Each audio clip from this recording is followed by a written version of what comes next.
iPhone need to sponsor us too. We got a couple more years before that happens. Hey man, time is all relative.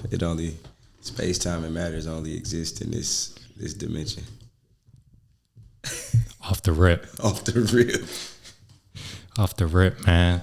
Episode number 2, the Grounded Theory Podcast. Episode number 2. Had to get my man Leon Moody on here, man. Been doing big things this summer. It's the Leon Moody summer is what I'm calling it. Doing big things, man. Mood, thanks for being here, bro. Absolutely, bro. It's a pleasure. I appreciate you. And I'm excited, man. I appreciate you reaching out. So just as much as, you thanking me for being here, I'm way more grateful for you having me. I think we're going to be able to pull some things out of each other, like information and some thoughts and some ideas that everybody better learn and grow from. So let's turn it up. Free game, man. Giving them some free game.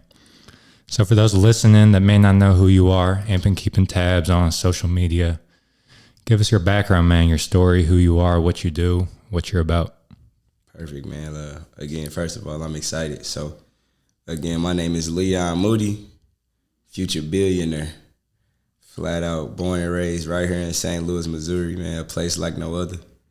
That we call it the concrete jungle. We got little trees, but it's mainly concrete, but it's definitely a jungle. And so, if you can make it out of this place, then that's just a testament to your true savagery. And so I played sports my whole life. Always was, well educated. I had a very, very close-knit family and really raised me like a village, and my grandmother really instilled the importance of education, literacy, being able to understand and comprehend words when you see them and the true meaning of those words and how they can impact us on a daily basis. And, I'm just truly grateful for my family, bro. I truly feel I have one of the greatest families that ever walked this earth. And that's probably dating back to my ancestors that I never met. And so I'm grateful for that. All the ones that stood by me, my mothers, my grandmothers. I said mothers because my mother was amazing. I have so many, motherly figures in my life, from aunts to grandmothers and very close family friends. So my family was amazing, man. It really instilled a lot of things like operating in love. And that's really where I like to operate from at all times. I allow my heart to flow. Played sports, went to DeSmet, graduated from there. Shout out to DeSmet. Shout out to the D, Graduated from Raleigh. I played football, basketball, ran track in high school, earned a football scholarship to go to Raleigh, Missouri S&T. Was being recruited on the D1 level, right? And then experienced a crazy injury, a torn ACL first game of the senior year. So a lot of the big D1s, they stopped calling. There was a few that checked up, but Raleigh really still showed me love. So shout out to Coach Brown, man. He met me before the injury. Didn't really say too much, introduced himself, but he gave me a shot even after the injury. So, and that it's funny because that turning point right there let me know that I could do anything. The way I bounced back at the early age. And so now, what we're doing is I've played football overseas in Australia. Won a championship after sitting out for 4 years. We just knocked the rust off and get back to doing what we do. Amazing experience, man. One of my favorite countries. Shout out to the connections made there, from here to there, And then from there, I just started to really lock in on training. While I was over there, I ran into a guy named Mark Skelton. And he really helped me understand, how to create speed. I was working with some trainers before, but they really turned it up. So now, I use the education, the experiences that I've had to now help others turn up and create supernatural performance.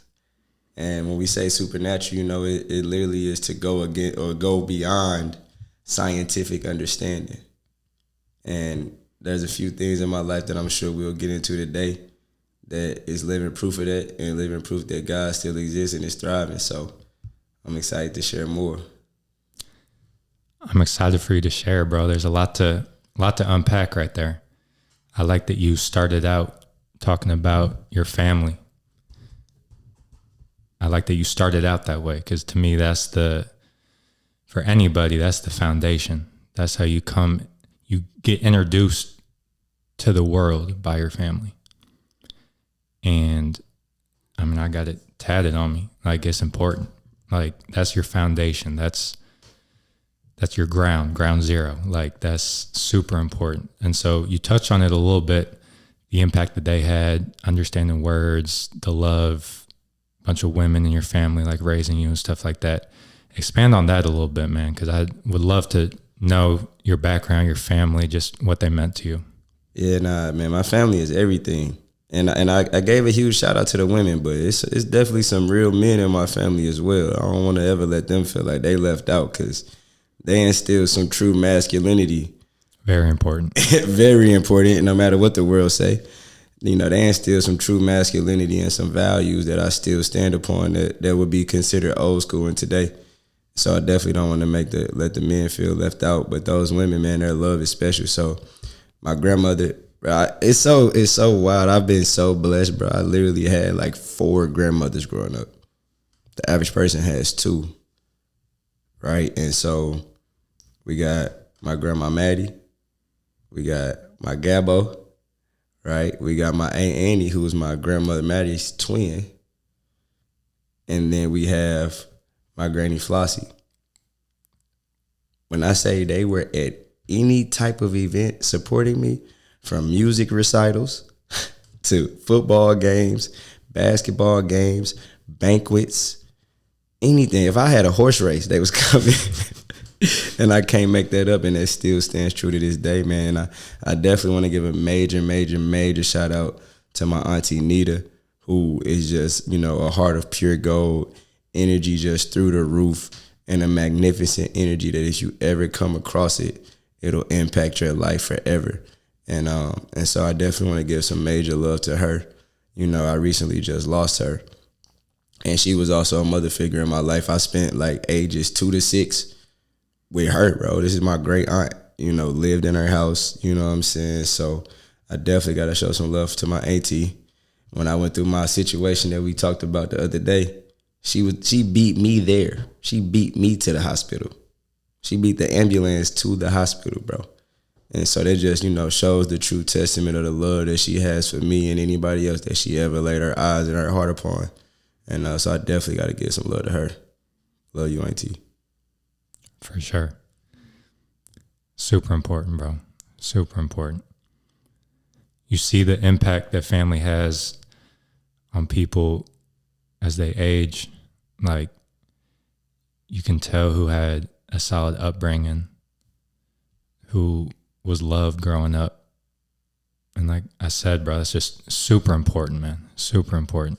Yeah, another thing I want to touch on, bro, is, you know, when I first went to go, when everybody heard I was moving to Australia to go play, they looked at me like I was crazy. Like, you finna go over there by yourself? First of all, I wasn't by myself. Second of all, my family had put us in opportunities to see places outside of America, bro, by the age of 13. So you were traveling outside the country? At the age of 13, bro, we went on cruises. We've been on like 4 or 5 cruises. And we talking about, I'm 30, we from St. Louis, bro. Some people don't make it out of St. Louis, let alone out the country. We seeing multiple countries at once. At the time, you don't understand. But then we grew up, I'm 30 years old now, and I know a lot of people that haven't left the country to understand and allow their mind to grow something bigger than what we see on a daily basis. St. Louis ain't nothing but this big, but we so rich in talent and impact because everybody was wearing Band-Aids and backwards jerseys. But because, you know, we're so rich in talent and impact, give you big city vibes. The city ain't nothing but 30 minutes long and 30 minutes wide. And so that kind of gives you a foundation of, you know, where I'm able to feel like I can go anywhere on the planet and make a huge impact. My family instilled that in me, and how I feel like we can go way beyond scientific understanding.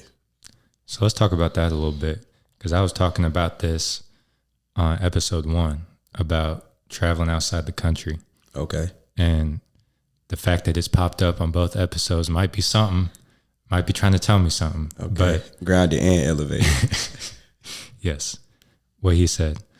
But I was talking on episode 1 how like in the past like couple months that's been moved to like number 1 on my bucket list is traveling outside the country, because I think just all the insight that you gain is just exponential compared to what we read and see on TV and YouTube and all that. Like, because just the way their body language, the way they move, the way they talk, the way they think about the world is affected by how they live.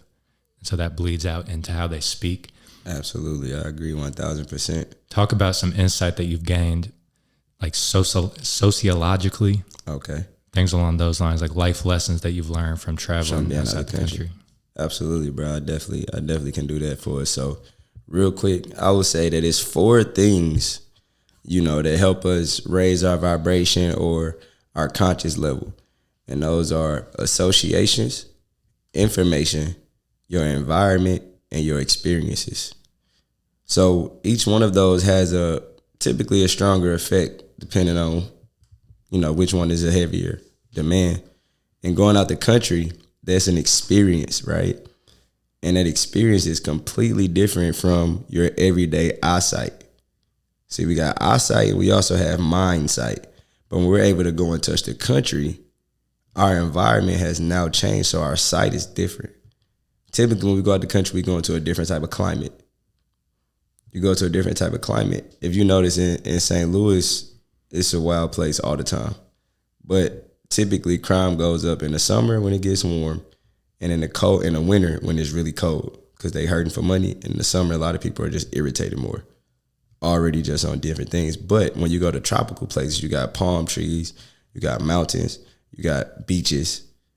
These all affect our moods and our emotions on a daily basis. A trip to the beach can literally limit someone's effect of their depression. So a life lesson that I've learned is, that is a lot of times when we go out the country, they're a lot less selfish. They're a lot more willing to share and help you elevate somehow, some way, right? And so what I learned from that is there's no need to compete, because this world is so big that you could have 10 million followers in whatever, and I could also create a following of 10 million. We don't even have to have any of the same following, but you have just as big of an impact as I do. And so that experience let me know, okay, I have no need to compete. The world is huge. There's no limits to what I can do, because I have physically traveled thousands of miles from where I currently live or grew up. I mean, a whole different culture, thousands of miles away. So, okay, if I can physically arrive in this destination thousands of miles away, how far can my mind and my thoughts and my ideas really travel to be able to create the type of life or the type of experiences that we truly want? And so that was really my biggest life lesson, bro, is that it's possible.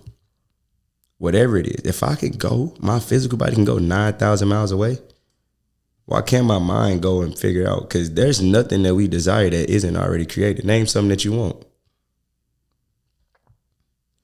Money. They print that. They printing that right now. It's Saturday. Mm-hmm. They're printing that right now. It's already created. One more thing. Food. They not making no new foods except for the lab grown chicken. So, just my experiences from that is honestly that anything is possible, and that there is nothing that will be held back from us once we really truly set our mind on a desire and let it fall into our heart. Everything we'll need will come to us as long as we're in vibration with that. That's real. So let's talk about Dismet football. Okay. So, man, first of all, the reason why it's so funny, dog, I love that school because some of my closest friends still to this day are from that experience. Like my closest, and it's like a brotherhood, bro. And it's real life, once you locked in there, like we good. Oh, you played Dismet? Yeah, bro, let's chop it up, figure out how we can, it's a brotherhood, it's a bond. It's a unified, agreement. Like, yo, all right, even if we're not the closest of friends, bro, if whenever we run into each other, it's love, or when we do show love, it's genuine. You know, so it was like a true brotherhood. You know, I ain't gonna lie, bro.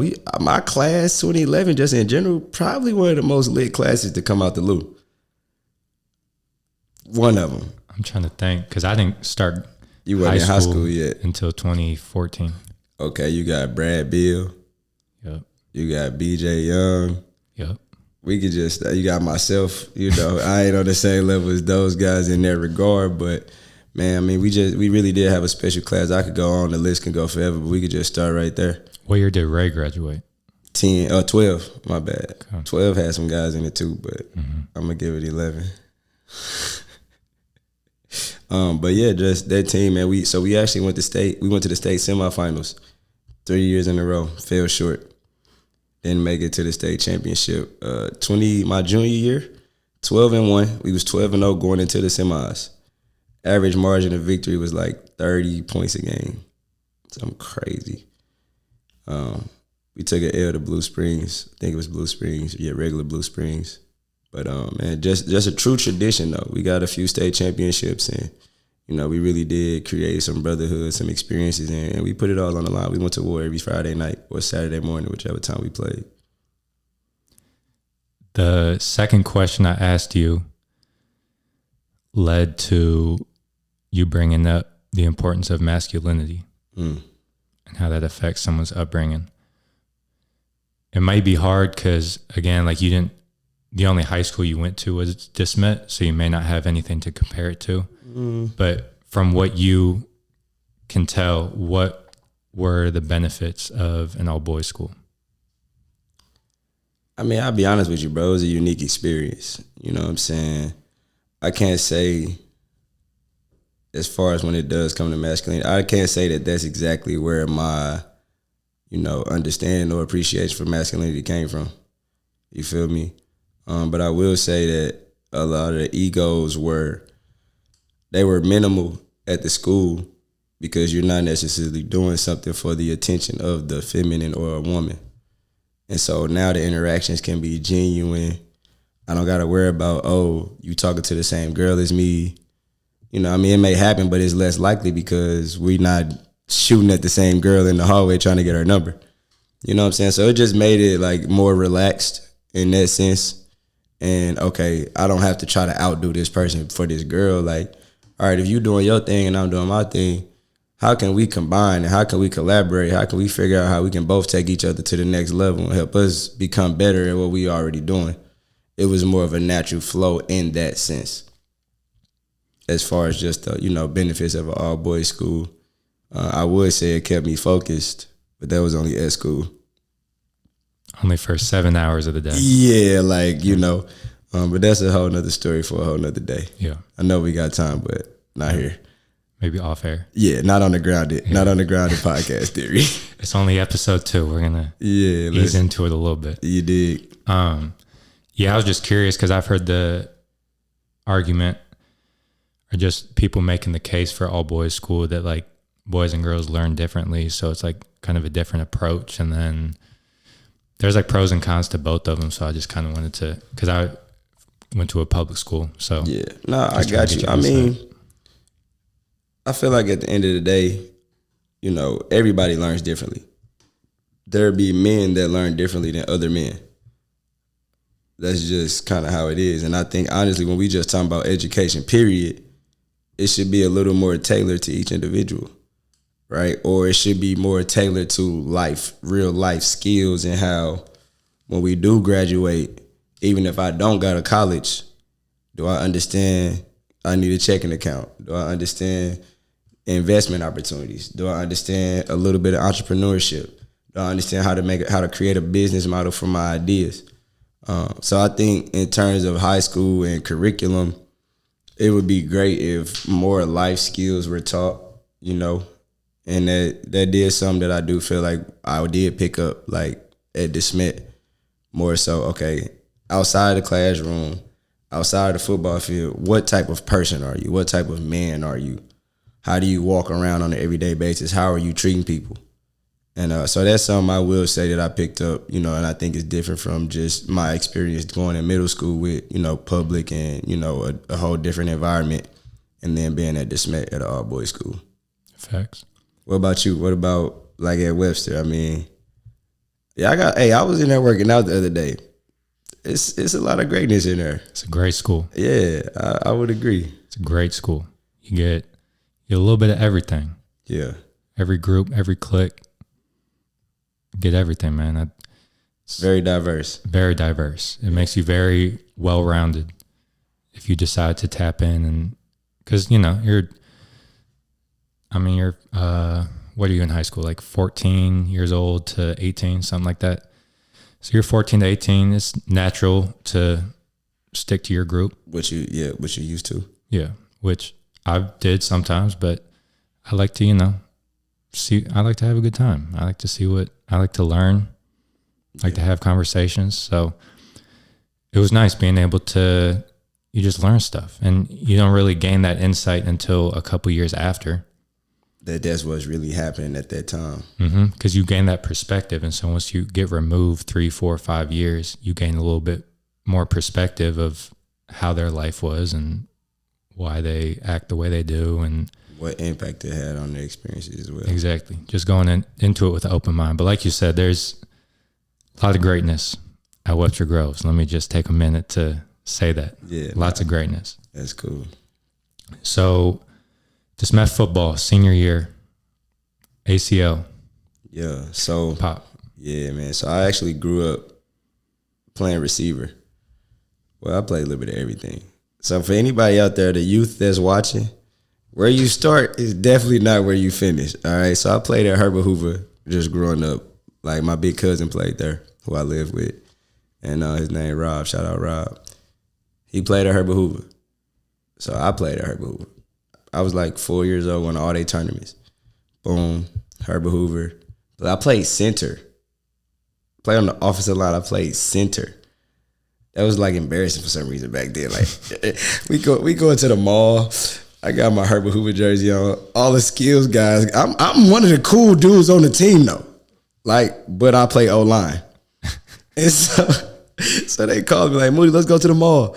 They all got their jersey on. 5, 2, 1, 7, 98, 65.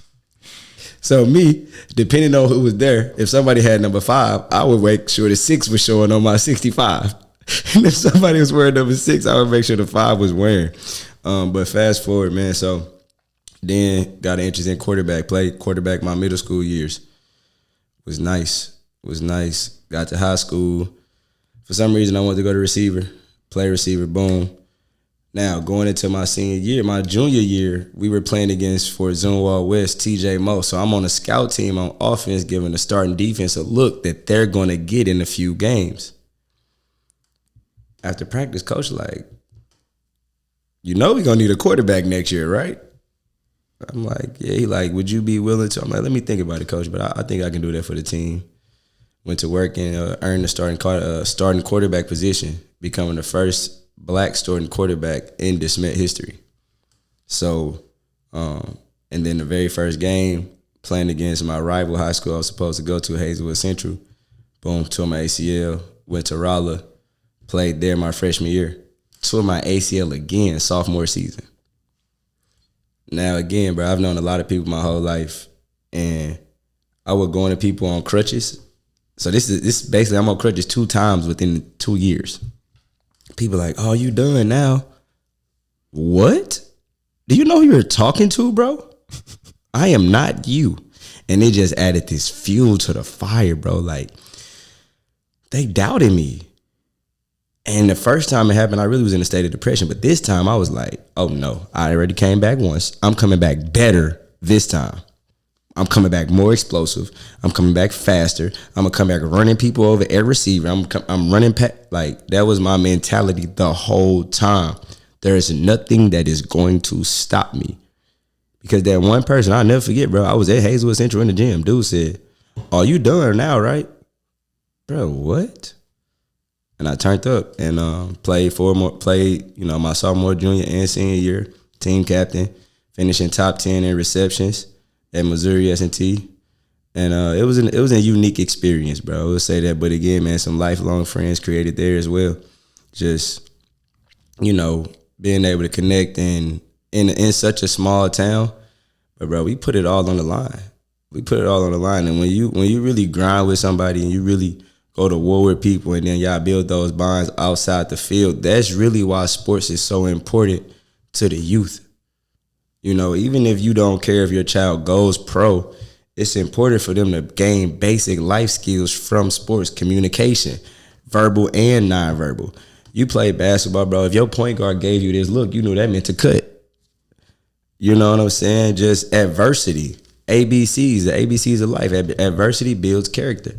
If you down 14 going into the fourth quarter, you got to figure out a way to try to fight back. That's adversity. So now, as we're 15, 18, 21, 22 years old, we've been facing adversity every day in sports. Practice is hard, adversity. Workouts hard, adversity. Games hard, stress, high stress situations. So when we experience those in real life, one, they're not a surprise. Two, we're able to handle them in control of our emotions and overcome them. So I definitely had to throw how important sports are, at least growing up in the youth. And then now, bro, the NIL, they're getting paid to go to college. I don't think there's anything else that needs to be said. Y'all better put y'all kids in sports. But blessed enough, graduated from Rolla, finishing top 10 in receptions, team captain, wanted to go pro, NFL, of course. Didn't work out, 5'9" receiver. You ain't running the 4.3. Yeah, we like what we see, but not enough. Cool, I was okay with that. I decided, all right, I'm going to go into corporate America. Worked for I started coaching right after I got done playing. Coaching at Rolla, went ahead and finished my degree. That spring, so that just kind of shows you the type of player that I was, that the coaches trusted me to come and coach players that I just played with. Running back coach. After that year, graduated, went back and coached at DeSmet, my alma mater. Right, great experience there, running backs coach, co-offensive coordinator, and that was a great experience as well.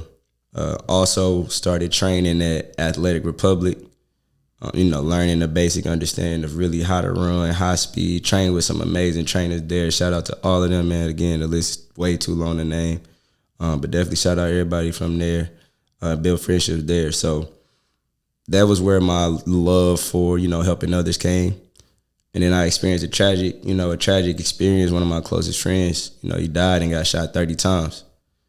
And from there, I was like, I lost it. You know what I'm saying? Like, somebody I know since I was 8 years old, he's one of those people that I had that Herbert Hoover jersey on with. You know what I'm saying? Got pictures from Florida. You feel me? Shout out Lil Josh. So those experiences, again, it sparked the fire again, because when we was growing up, it was, bro, we got to go pro. We got to go pro. Here's how that happened. So I was 240 at the time. Imagine me with 60 more pounds, bro. 5'9". How old were you? I was 24. I finished playing at 22, coached for 2 years. I was like 24, bro. Okay. 24, I'm 240. 240 times, 24 times 10. I'm 10 times my age and weight. So honey buns, Chipotle, McDonald's. No working out. What are we talking about? What's the diet looking like? Just terrible. Absolutely. Then, because I never really had to think about it, because I was so active all my life. But after playing, I was a little messed up about it. I wasn't working out. Yeah. So it wasn't like, I gained this weight in a month, but it was like over the course of 2 years, 40 pounds is only 2 pounds, that's only 60 pounds is only 2 pounds a month. That's, it was 48 months, 36 months. So it just built up, you know what I'm saying? And so then I'm like, all right, I'm depressed. I'm in a state where I don't know what's going on. It's 2017. It's the same year, bro passed. And I'm like, wait a minute. I saw a picture of myself in Vegas. Like, nah, we got to lose this weight. So I decided I'm going to get to it. At the same time, I come across a Snapchat with one of my high school teammates at the mall at like 3 a.m. I'm working overnight at Square. I'm like, bro, what mall you at that's 24 hours? Bored, talking stuff. I'm in Australia. Doing what? I play football out here. Bro, if you don't put in a word for me, he put the word in. This is like October, September. I don't hear anything back, but I had already decided it's time to lose this weight. As soon as I start going hard, I'm in the sauna 2-3 times a day, 2-3 workouts a day. You can go ask any of the trainers at Athletic Republic at the time. We get into it. I would go 6:30. I was working at Anheuser-Busch. Go to the gym at 6:30, hit the sauna, lift. In the evening, double back, speed or agility or both. And I was going to my boy Johnny for a private session. Then I would go and hit the sauna again. In the sauna, 100 jumping jacks, 100 sit-ups, 60 calf raises, 3 times. That's either my warm-up or my cool-down in the sauna. Are you doing that both times? You're in the sauna? It depends, but I'm in there. It's either once or twice. Mm-hmm. So I'm either in there chilling or I'm in there doing both. The whole time I'm in the sauna, though, I'm using my imagination. I'm visualizing the way I want things to go. Because with football and life. Football and life. I didn't want to be sad no more, bro. Mm-hmm. I didn't want to be angry anymore. Like it built the anger inside of me. You know what I'm saying? I didn't want that anymore. Because I know that's not even who I am. And see, that's powerful for sure. And that's a testament to your mentality, mental toughness is like, because you were in a low spot, depressed, I think was the word that you used. Like, there's a lot of people who stay there. And I think you were there for a minute, enough to gain 40 pounds, whatever it was, eating all the honey buns. Yeah. But it's my favorite snack. Go ahead. Shout out to honey buns.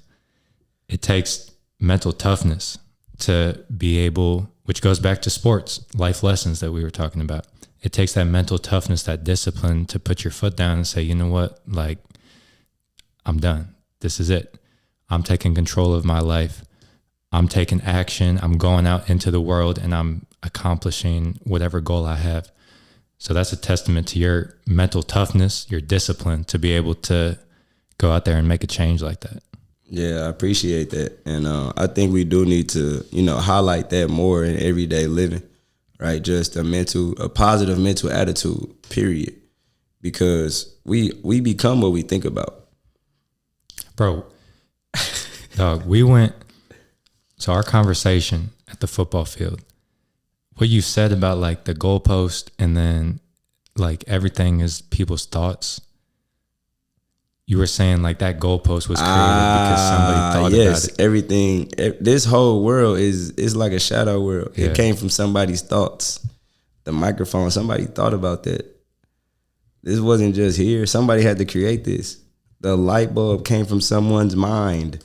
Why do you think the light bulb signifies a bright idea? All of this is really a light bulb. This curtain, this lamp, this board, this mic, the computer recording us, the cameras, like the sunglasses. It was all from someone's thoughts. And so once we understand that our thoughts actually dictate our feelings and can lead to the type of vibration that we in. See, we had this misconception that feelings are the same as emotions. Emotions is energy in motion. Our feelings are derived from our thoughts and some agreements that we've made. And our feelings are simply a conscious awareness of the level of the vibration that we're in. So if I know I'm in a low vibration, I'm not going to feel good. But when you hear people say, I'm doing amazing, regardless of what's going on in their everyday life, they're choosing good thoughts. They're choosing good pictures in their head because this is really the greatest gift that we got from God is our imagination. We're the only beings, we talked about it, that have the higher mental faculties. Imagination, perception, will, reason, memory. You want to do me like that? You forgot the sixth one the first time you told me this too. Yeah, I mean, it's been a minute, so I go get it. I got to go get it. It won't take long. I don't like that. I be, hey man, I'm gaining all my mental faculties back to tell them from what in a minute. Right. So 1 second, bro. This is the real, unedited, Grounded Theory podcast. No edits, no cuts. Real conversation. Facts. But imagination is really the one because, we're the only creatures that can think and then create that in our life. A lion can't say, I don't want to be a lion anymore. A painter can say, I want to change careers. I can say, I want to be happy now. Intuition. How could I forget that one? Imagination, will, perception, reason, memory, and intuition. No other creature has those 6 things. All of them got the 5 physical senses: see, touch, taste, smell, and hear. But are there creatures that have some of those? I would say yes. But then again, they got memory. They got memory for sure. Yeah. Unless you're a goldfish. Facts. They got intuition. Maybe not. Goldfish? No. Oh. Hell no. They don't even have memory. That's what I'm saying. Yeah. It's like so they definitely ain't got no imagination. Memory or something like that. Yeah. So yeah, they may have a few or one, but we the only ones that got them all. That's what where we have to understand. So like we said, the 5 physical senses. We have the 6 higher faculties and the 7 energy centers or chakras. And, I look at myself as very in tune with God. I have a strong relationship with God. I grew up Christian, so you could say I'm a Christian. However, I have a very strong relationship with God, like with the true God, in terms of the power and the energy that flows to and through us on an everyday basis. And created the moon, the stars, the mountains, the oceans, and all of these great things for us to see. And we're created in this image of perfection. And so once we understand like who we truly are and we opened up our heart space to allow this to flow without ego, without fear. Dr. Joe Dispenza said this: we have to become no one, nowhere, and in no time. The Bible says that God knew us before he formed us. And we ain't going to be all super Bible thumpers today, but that's in there. You feel me? Even though I thump mine every day. I read it like, you feel me? I'm not saying it like that, but understanding that when we do create this relationship with God, we understand the power that he has instilled in us and how to operate in this suit, in this experience, in this divine dimension. You feel me? Because the biggest part of me, you'll never see. And you'll never see the biggest part of me. I'll never see the biggest part of you. Because our spiritual DNA is perfect and it is way bigger than my 5'9" flesh. The simple fact that my mind has to send a signal to the rest of my body to do this should let us know something. Without me saying, hey, brain, make my fingers move. When you get a cut, you don't have to think, okay, let me grow this little scab over here so it can heal, and then I'm going to build it so that it'll solve it in 3 days. Just does it. I'm so glad you said that. That's a process. You agree? Mm-hmm. That's a process that's automatically in the Bible. In the body. There's a God that's a process that is automatically put into our body to heal. Here's how we understand miracles. The same cut, the same scab, but it heals a lot faster than the average response time. Response time for what? Let's say that cut, the same cut that normally takes 7 days to heal, the process of the blood coming out, us putting peroxide on it, putting a little Neosporin, the scab taking a few days to grow over, to stop the blood, to form over the white blood cells, whatever else. I ain't no doctor. The scab is formed. The scab sits there for 4, 5, 6 more days. then it falls off and it's now a scar. You put a little cocoa butter on the scar gets better. And then in the miracle, all of that may take 30 days. They take 14 days. But in the miracle process, the process is the same. The blood flows out. The white blood cells form. The scab forms over. The scab goes away. But now it happens in 3 days.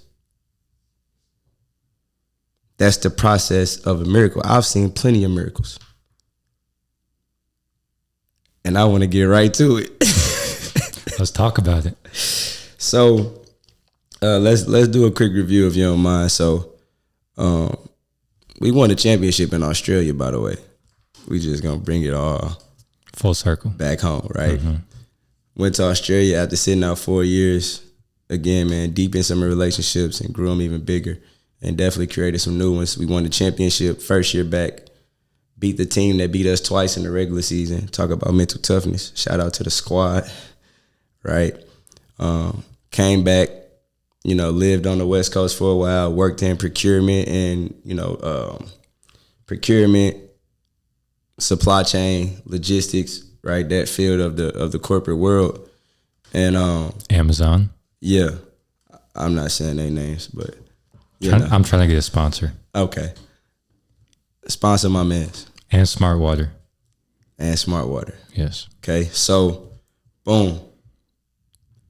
I'm at home. I'm working in Phoenix, right? And, I hear about, some guys that's in the community making huge impact in various different ways, destroying and Coach OTB. In Phoenix or St. Louis? I hear about it in Phoenix because I'm living in Phoenix at the time. Gotcha.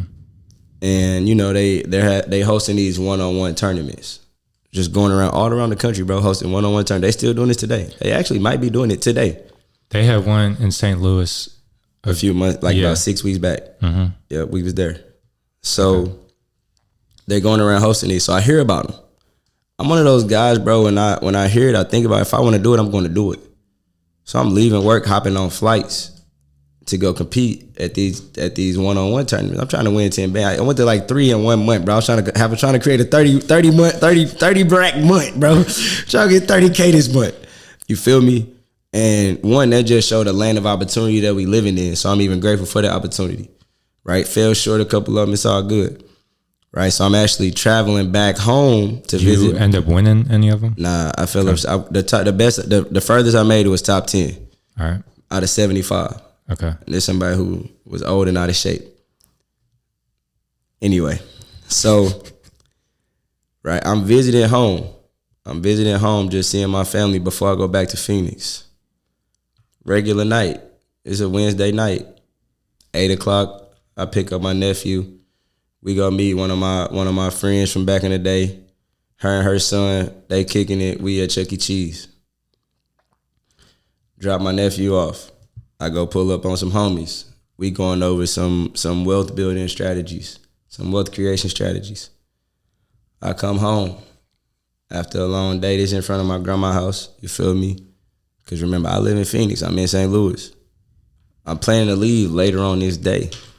I fall asleep after a meditation. I started meditating about 3 years ago, 3 times a day. And so I fall asleep after one and I wake up and I'm like, I feel like I'm shot. Now, remind you, in my sleep, I heard shots, but it had to be a dream, right? This is a nice neighborhood. It's a little pond in the neighborhood. But please, God, forgive me for my sin. Wait a minute, God. I know you ain't finna let me go out like this. I ain't did nothing to nobody. And you woke me up. And so when I calculated so much information so fast, bro, no clue how. It can only be God. And I'm like, wait a minute. Thank you. Because you just woke me up out my sleep with a bullet hole in my face and a bullet in my shoulder. And I'm like, all right, thank you, God, because we finna live through this. I'm like, I'm definitely not going in front of my grandma's house I'm not going. This is my thoughts I'm having, bro, with a bullet in my face and a bullet in my shoulder. I'm not going. So thank you. We lit. We finna live through this. But you better remain calm, because if you freak out, it might be over for you. What do? I go back to my training of meditation. It was like God prepared me for that moment. I've been breathing deeply 3 times a day for 30 minutes a day for the last 3 years at this point, from 2020 or 2019 to 2022. That's my norm. So I'm sitting there. All right. Now I want to open the door. I can't really see nothing. And I'm not even 100% sure that I'm shot. So I'm like, I know I never been shot before, but this gotta be what it feel like. It's gotta be, bro. Like, cause why my shoulder not moving? I tried to use my left arm to move to open the door. Doesn't move. I'm like, my right hand is moving in slow motion. I'm watching it like, yeah, you gotta be shot. But I'm finna get up out of here. Open the door. Swing my feet out. I just couldn't move 30 seconds ago. Swing my feet out. 2 police cars hit the corner. I'm like, yo, I'm hit. I ain't gonna lie. I see the police get nervous. It's just how my life has been. I don't even be doing nothing. I just see the police and get nervous. But I wasn't nervous that time. I was like, yo, come here. And it was two good ones. And so, you know, they rang the doorbell. My grandma came out. I'm talking to my grandma, bro, stopping the blood from flowing out my face. I didn't realize I was shot till my blood was really hitting the pavement. I knew. I said, they done shot me. Innocent bystander. You can ask anybody in the city. I've never given anyone a reason to shoot at me. Otherwise, I probably wouldn't be comfortable telling this story. So, and I'm like, you know, I'm sitting there, I'm talking to my grandma. Like, grandma, call this number, call Lil Pete, call da-da-da-da. She just looking at me like, boy, how is you walking and talking? The ambulance pull up. They ask me, you want a stretcher? Hell no. Stand up by the grace and power of God, bro. Walk to the ambulance that night with a broken jaw, a fractured C1 vertebrae, which is the very first vertebrae that protects your spinal cord, and it's where your skull actually sits on top of your spinal cord. And a broken clavicle in the left shoulder. I'm sitting up the whole ride. I'm conscious. I remember every single moment, bro. Woke up in that car by myself. Remember every single moment of it. It's not a minute that went by that I don't remember up into the hospital. They asked me all these dumb questions. Do you know what happened? Yeah. I was in the car sleeping. I woke up shot. Don't ask me no more dumb questions. Why the sirens not on? What? Yo, speed this up. Boom, I get there. Again, my great aunt I just spoke about. She there. Mook. I'm 80. As I'm walking in the hospital. From there, I don't really remember too much till day 5. I wake up, 4 screws in my head. I don't remember this. I don't remember none of it happening. I'm like, yo, when these screws get in my head? What is going on? And it's so crazy how our mind is so powerful that even if we're not using it, it is using us. I don't remember writing. Man, we got a whole notebook. I should have brought it. Things I just wrote while I was in there, bro. And I'm so glad I did. One of the nurses asked me, how is he writing? Because of the C1 vertebrae fracture. I said, writing? Well, I wrote, writing? I walked in here. What you talking about? It's supernatural. They coming in the hospital, bro. How you doing? I'm supernatural, doc. What's up? This eye got a patch on it, bro. This eye was pitch black. I couldn't see nothing. hurting, couldn't see nothing, bro. Like, we need to do emergency surgery. I had some great doctors, bro. They took great care of me. Thank God. God really ordained that, bro. My godmother was at work as one of the head nurses of the whole, you feel me? And so she saw my name and was like, well, not my name, but a name, and was like, hold on. And made sure she advocated for me to let them know, like, this is a great individual. Whatever he was able to do when he walked in here, he better be. That's why I be saying, like, my village, bro. I didn't name drop so many people, and just having huge impacts, bro, on every single moment of life. And I'm grateful for that, you know, because to this day, I'm able to do everything I was able to do before. You said that your aunt worked at the hospital? My godmother. My great aunt was the first one at the hospital when the ambulance pulled up. Okay. And so your godmother, you just said that she saw one of the emergency contact names. Because when you come in under that type of condition, you under a dough. They don't have your real name to protect your identity. Got you. And to protect hers. Makes sense. Okay. So she saw a contact name, an emergency contact name that I gave them without even knowing that I gave it to them. Okay. So that happens. All the trauma, all the memories, if you want to refer to it like that, everything that happened, you get on the other side of it. You're leaving the hospital. What's going through your head? Man, honestly, I could tell you what was going on in my head in the hospital. And it was like, and you know you don't do nothing, but the way it happened, where it happened at, it's like, is somebody really out to get me, bro? And so it had me questioning everything and everybody. Like, people that I've never questioned a day in my life, bro.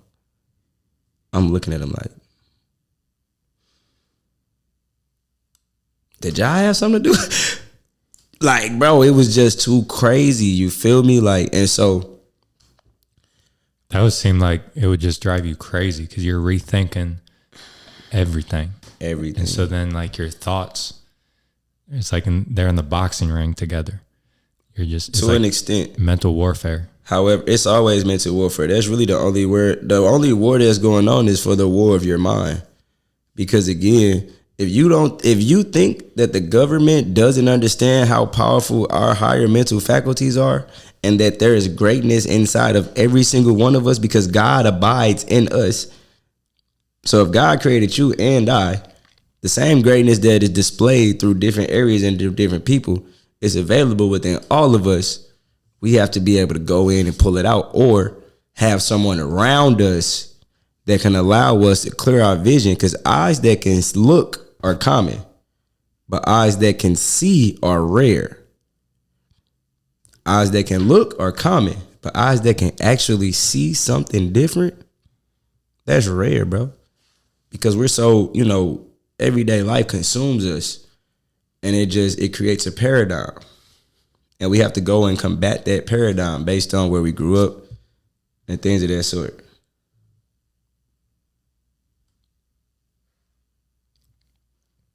My bad. So I want to circle back to Rolla. Okay. Football. You were saying that you tore your ACL and that they were a school that still took a chance, still offered you. I want to take a minute to recognize that, because so as athletes, we think about our perspective a lot. From a college's perspective, if they offer you, no matter what sport, what situation, they're making an investment. Facts. College is expensive. Yeah. Triple or 6 figures, at least, probably. That type of investment that they're for 4 years, it can get up to that, putting towards a player. So now it could be millions, probably, depending on what you're pursuing. Yeah. So they took a chance on you. They invested that money despite what a lot of other colleges may have been hesitant to take up on. Exactly. Did you think of it like that at that time? Yeah, that was why I went ahead and signed with him. Mm-hmm. I never had thoughts of going D2. I mean, never crossed my mind.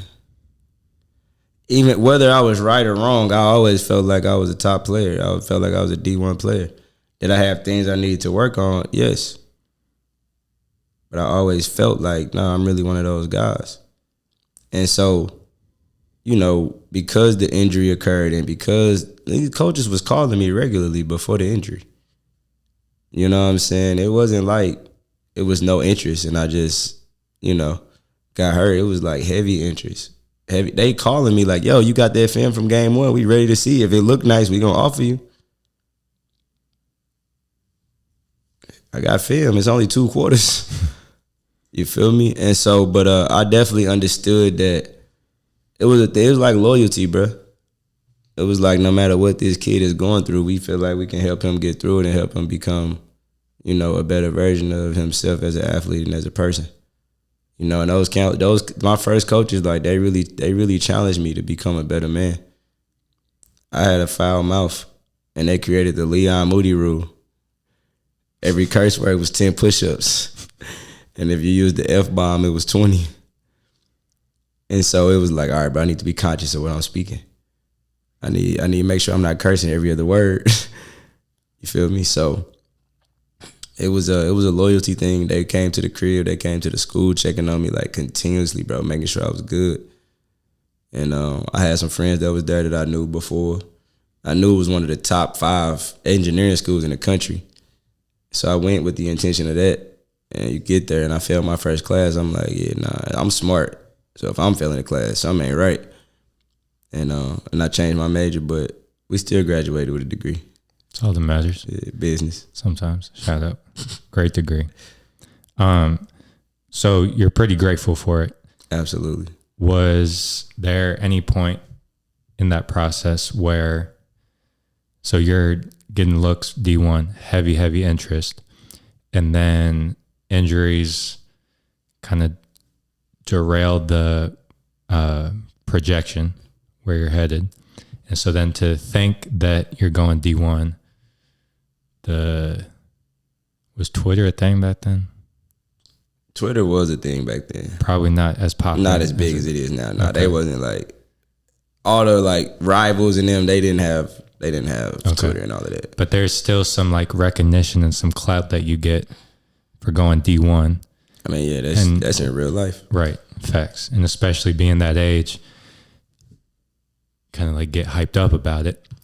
By the time that the reality hits that you're not going D1 and D2, I know you said you were grateful for it. Was there ever a point where it's like, damn?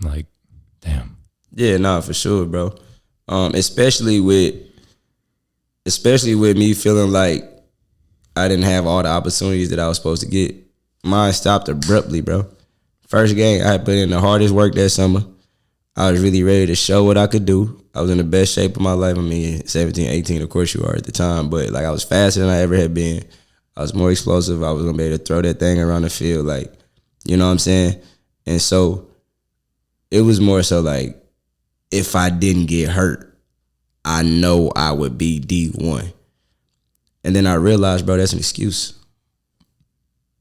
That's how I felt like after my freshman season. I was like, that's an excuse. And then it went from I would be D1 if I didn't get hurt to I'm going to the league from this D2. It was a mental switch, bro.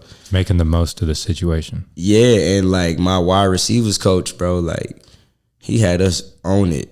And he really took me under his wing, like, dog, I'm finna turn you up. Like, that's when I started really, really going super hard in the weight room. That's when my work ethic just went to a whole nother level, just skyrocketed. I was in there 2-3 times a day in the weight room with him by myself, plyometric workout, weight room, speed in the indoor facility. Hitting hip mobility with him, catching 150 passes every day. And so, you know, those things it went from a sense of regret to, well, this is what it is. Let's still attack our goal like nothing happened. And that's really kind of what it turned into. That's important. Making the most of the situation. Just touch on that with your 40 pounds. Like, yeah, you could sit there and complain about your situation, or you can make the most out of it. Yeah, so bro. I think that's really powerful. I think sometimes we got to understand that, you know, when your back is against the wall and you gonna dig deeper than you ever have before. You got no other option. Yeah, I mean, it's like either you're gonna do that or you're gonna kind of fall to the wayside in whatever you're doing. And I think we've already spoke about a few different instances where, you know, my back was against the wall and we had to climb up out the grave and we made it happen. And so it's like, so again, it's like a battle tested type of thing. The things we've been through, what else can? There's no weapon formed against me shall prosper. Even a handgun.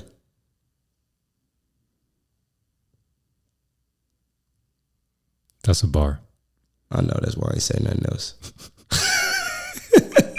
Gotta let it marinate. Yeah, for sure. Let it soak in.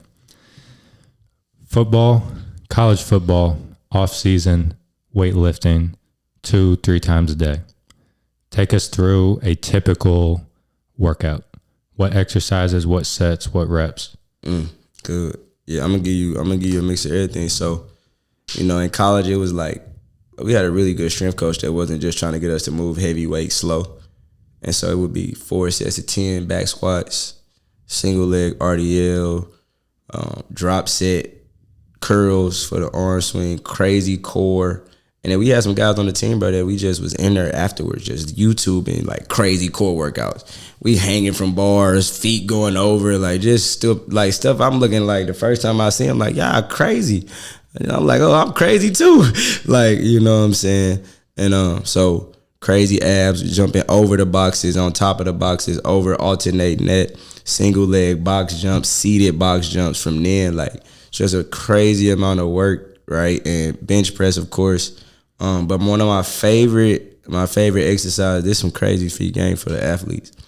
My 1-to-3 front squat to back squat ratio. So this is how set 1 looks. 5 front squats. You immediately rack it after 5. You immediately get under the bar for a back squat. You got 15 back squats. 6 front squats immediately into 18 back squats. 7 front squats immediately into 21 back squats. 8 front squats immediately into 24 back squats. 9 front squats immediately into 27 back squats. And you finish it with 10 front squats immediately into 30 back squats. Do it with whatever weight you feel comfortable. At the time when I was in the best shape at 22, I did it at 185. My crazy cousin was doing it at 225, middle linebacker at Oklahoma State. Just 2 days ago, me and Courtney Ramey hit it in Webster Groves. We did it with a nice amount of weight. Y'all can ask him how much it was. Might have to get him on here. He can tell me. Hey, man, more power to you. Let's do it. He a baby goat for sure. He one of those guys, man. Up next for sure. You dig? Shit, up now. Up now, exactly. And that would be exercise 1 of probably a couple on the day. You do the front squat, back squat. Yeah, so just the other day, we had some single leg hip thrust. So, you know, you got the barbell on the hips or the dumbbell for the single leg.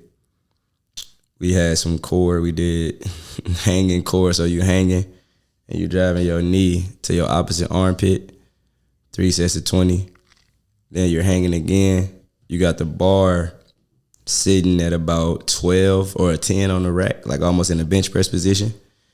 And you're hanging, so your feet are flat, but you got to bring your feet above the bar without hitting the bar and then bring them right back.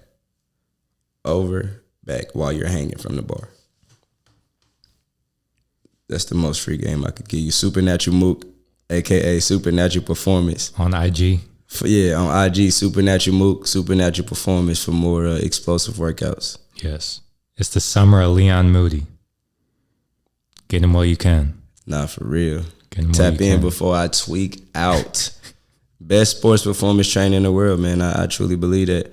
That's not a shot to nobody else. As you should. That's just, you know, at this point, when you suffered every single injury, or if you suffered an injury on every part of your body and you built it back to become, a top athlete.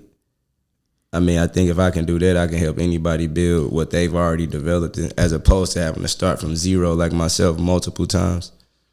2 torn ACLs, a broken C1 vertebrae fracture, a doctor asking me how I'm writing, let alone how I walked to the ambulance. And that's not where Supernatural came from, but that's where Supernatural took off from. Because I've been saying Supernatural for years, bro. Since about 2020, I've been saying Supernatural.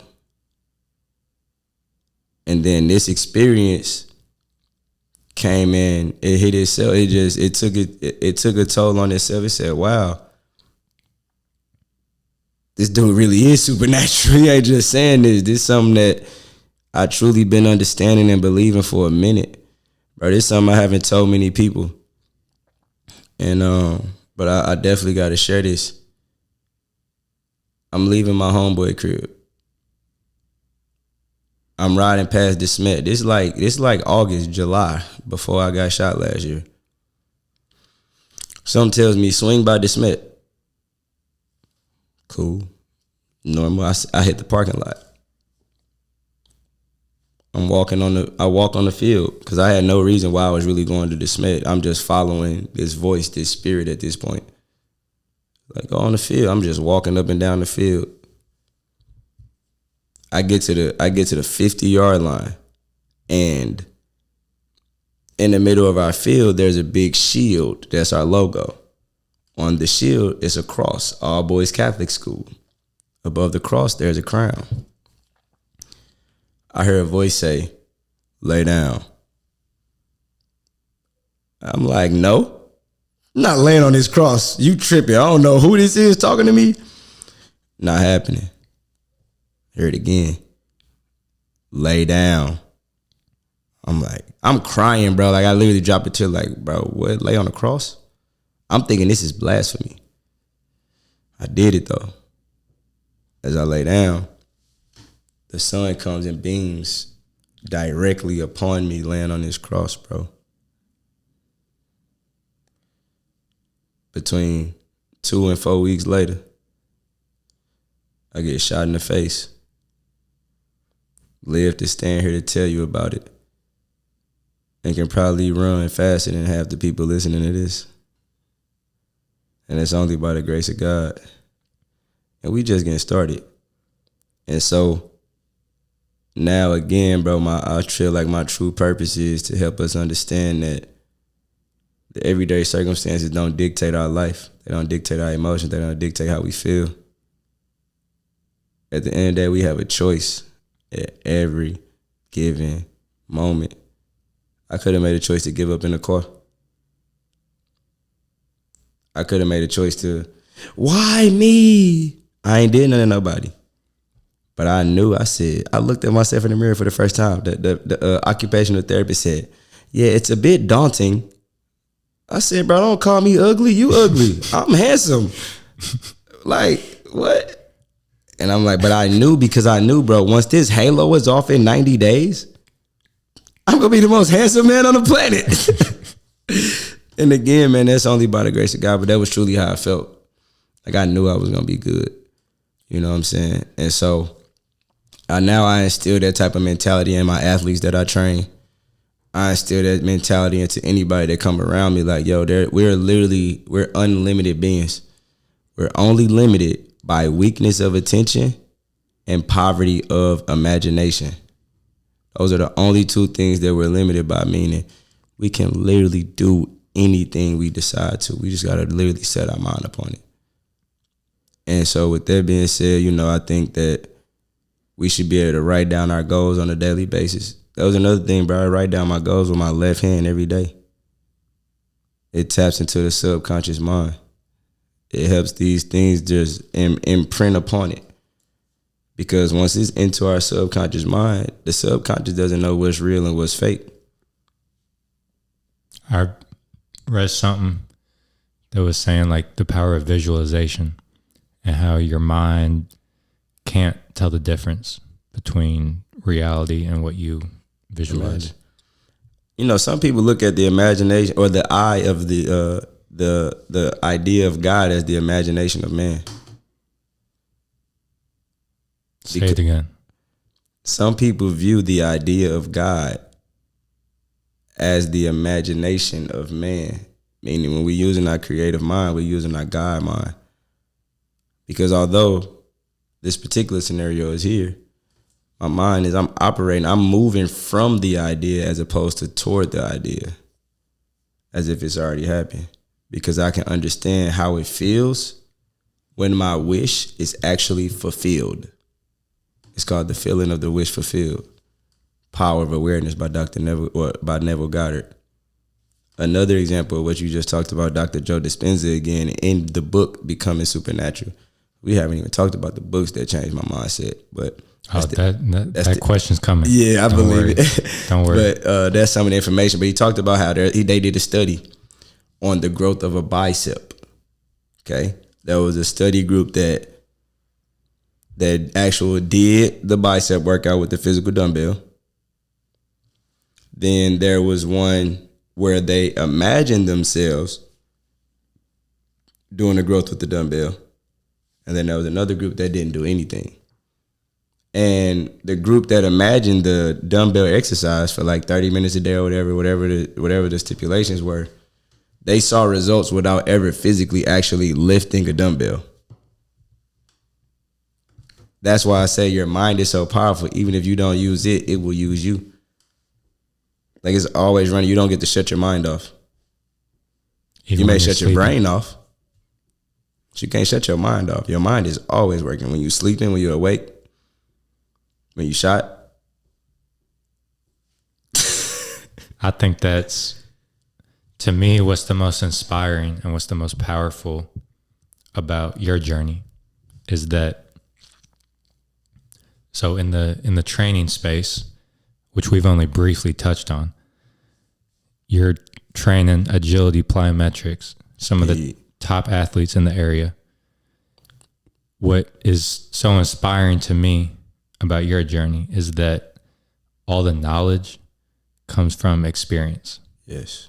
If you are a strength coach, a physical therapist trying to work for a team or an organization, you almost have to have some sort of certification, CRCS, I forget what it's called, have to take tests, have to be certified to be in that position.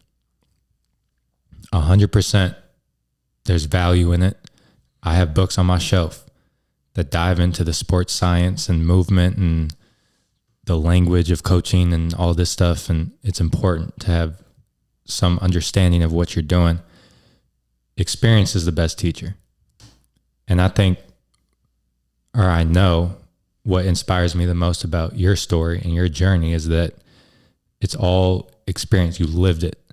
We were talking the other day about how most of your knowledge comes from you going through the physical therapy rehab process. Multiple times. Various different injuries, yeah. Talk about that. Yeah, so, just even with the ACL, when it happened that second time, I'm like, all right, bro, there's clearly something that I'm not doing correctly. Whether that's my sprinting mechanics, whether that's my weight room endeavors, the technique that I'm, utilizing in there, or maybe my legs just aren't strong enough. And then so what I learned is, it's a whole kinetic chain. So if my ankle is bothering me, that may be what's letting me know that something is wrong. Or my knees, it could actually be from weak or tight hip flexors or glutes or an imbalance or deficiency. And so that's something that I ask all of my athletes if they're, that they're dealing with. What's bothering you? What's going on? Is one thigh muscle bigger than the other quad, right? And if they're a hooper, 98% of them are going to say, my knee's kind of bothering me. This is very true. I actually have one of the top athletes that, we've been working with over the last few weeks, helped them alleviate knee pain. I got another one who told me he could barely dunk since October. He came and worked out with me one time. We helped loosen up his hip flexors, also strengthen. So lengthen and strengthen. He said, bro, I'm about to go hoop today. My knees feel that good. And so, just understanding, how what I went through and how I had to fix my body personally and come back from ACLs, ankles, shoulders, knees, neck, that's where it comes from. And now I can execute and provide them with information on how to prevent injuries and train in a way that your body actually moves for your game, and we'll specialize it and we'll magnify it. And so your body is prepared to make your explosive movement the correct way and maximize your power and, again, prevent injuries. The best ability is availability. Exactly. That's what I really like about the whole agility, plyometric, weightlifting world is if you do it right, like you're saying, you're getting explosive, you're getting bouncy. Every hooper, I'm trying to dunk, I'm trying to get my bounce up. You're doing all of that, getting more explosive. And at the same time, I like the term bulletproof in the body. I love that one. But go ahead. Yeah. I didn't even think about that. Yeah. It's two birds with one stone. It's perfect because you're getting we were talking about this yesterday or whatever day that was, like, it's sexy, it's attractive. Plyo jumps and jumping over boxes and footwork ladders and going super fast. It looks cool on camera. It feels good. You feel cool doing it. Yeah. And at the same time, you're bulletproof in the ankles. Yeah. They have to be stiff to land in the footwork ladder every single time and not drop be down. Explosive right off of it. Every step has to be explosive. Quick ground contacts. Yeah. I think that's so cool that you're able to combine those two, and that just helps. I mean, shit, it's a good business model because the work pays off and you see it because they're on the court available to do the things that you help them accomplish at a high level, at a higher level than when they came to me, and I can guarantee you that. Yes. I mean, I agree with everything you're saying, bro. The ankle stiffness, the hip flexibility, the hip mobility. A lot of athletes kind of the overstriding, right? Stride frequency, foot strike, wanting to strike beneath the hip as opposed to reaching out in front, so we can really create maximum power. Because if our sprint mechanics can be, tightened up better, we'll be able to perform a lot better because we're creating more power just with sprints. So you'll naturally be able to jump higher because you're creating more force and more momentum.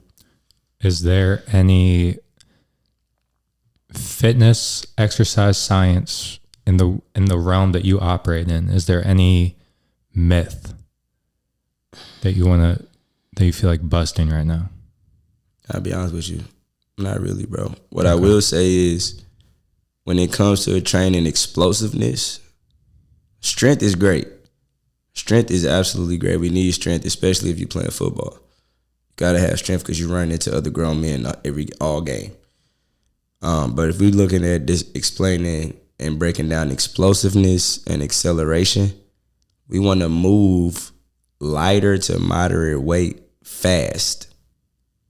Move the weight, especially if you have an advanced athlete who's been under the squat rack, squatting 305, 405, 450, 2-3 times. That's great. But we better be able to have a contrast right after that to where they're loading the body explosively with a moderate load, and then a light to zero load, and then an overspeed. Training explosiveness, it has to be trained fast.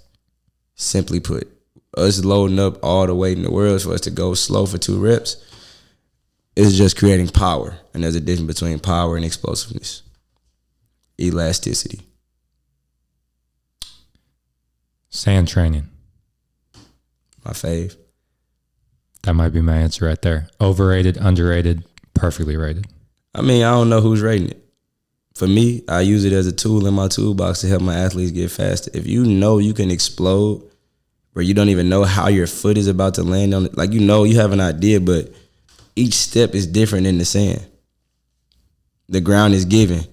So if you're not exploding, you're not even going to move forward. So it's forcing you to create more force, and you can feel the force into the ground. it's easier to slip. So if you don't have your feet underneath you, it's gonna show this deficiency in your stride because you're trying to overstride, but you're getting stuck because you can't create the real amount of power that you need to even step over this next hurdle in a sprinting motion. You're gonna sink, you're gonna get stuck. I teach my athletes how to decelerate in sand. Now we get on this firm ground, it's gonna feel super easy. And, again, we got a magnitude of athletes that are getting great results. I've heard the argument that, so you mentioned like they sink or get stuck. So in order to get out of that, I've heard the argument that they have to use muscles as opposed to tendons. So like if you think of a gazelle, if they're striding through, it's very light on their feet and very quick and very bouncy. Yeah. If you think about like pogo hops, a lot more difficult in the sand. So a sport like basketball, it's pretty tendon dominant. When you're going to make a cut or getting a max vert jump, let's say you're going up to dunk it, your legs, you don't have time to dip down to 90 degrees. To explode up. Exactly. So it's a very tendon dominant sport. So I've heard the argument that it's overrated on the fact that you're using more muscles than tendons. But I like what you said about, you kind of alluded to there's a time and a place for it. And I think it's super important. Yeah, it's not like I take my athletes to the sand. Context. All week. Yes. We're not there 4 times a week. Context. But when we go, we're going to get some good work in. Yeah. And it's fun. Yeah, and just another, just to let you know how we are training tendons, we use a lot of isometrics in our exercises. Shout out to isometrics. You feel me? And so our program it'll address every aspect of whatever sport someone is playing. And it'll help them go to another level, regardless of the level you're at now, amateur, pro, youth. It doesn't matter. You're going to get better when you come to us. It's supernatural. It's beyond scientific understanding. It's a way of life. Like, it's not just, this training. The whole mentality about it. Because we're limited. We're limitless. We're unlimited. So you can't say, I'm 23 and I'm jumping to 37 and we're going to get you to a 40. We got athletes that's adults and they like, people asking them, how did you get faster at 28? Just because of the small tweaks. We got youth that's like, I feel way faster. And it's just because it's a technique. Running is a skill. Jumping is a skill. Explosiveness is a skill that can be developed over time with the right strength and the right program. And I feel like we got the right program for any athlete that's looking to go to another level. What made you get into training? Why do you love it? It's funny, really everybody around me. Like I coached, like I was cool on football and like I coached at the college level, coached at the high school level. But I realized like, bro, I have a lot of knowledge that I can give any athlete. It doesn't have to just be football. Any sport you play, I can figure out how we can make you better at it. And I started to feel kind of selfish just holding on to this every day, going to a corporate 9 to 5. It's like, bro, this ain't my purpose. So I guess to answer the question, I truly feel it's my purpose. It's what I'm here to do. And that's inspired through training, inspired through motivational mindset, and really help us all understand that we all deserve the best life possible. We all deserve health, wealth, love, and abundance, and joy. And that's just what we're wired to do, wired to be. We just have to take a conscious effort and really start using this and feel like, okay, not just because I'm doing my everyday task. You don't think about tying your shoe, bro. You don't think about driving. You don't even think while you're driving. Just because our body is operating doesn't mean we're thinking.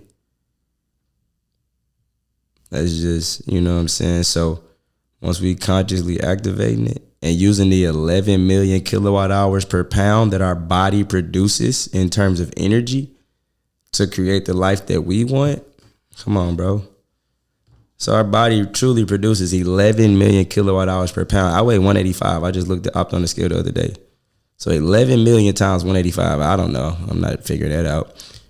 But that energy, if we were able to hook us up to a power grid. How many days, Mood? We would be able to power the whole North America for 7 days straight. Like, what? That just puts our physical body at a value of $65 billion. With inflation, it might even be worth more. So it's like, we already billionaires. Already. Born. Right now. Bro, you can go and look. We already beat the toughest odds ever when we were born.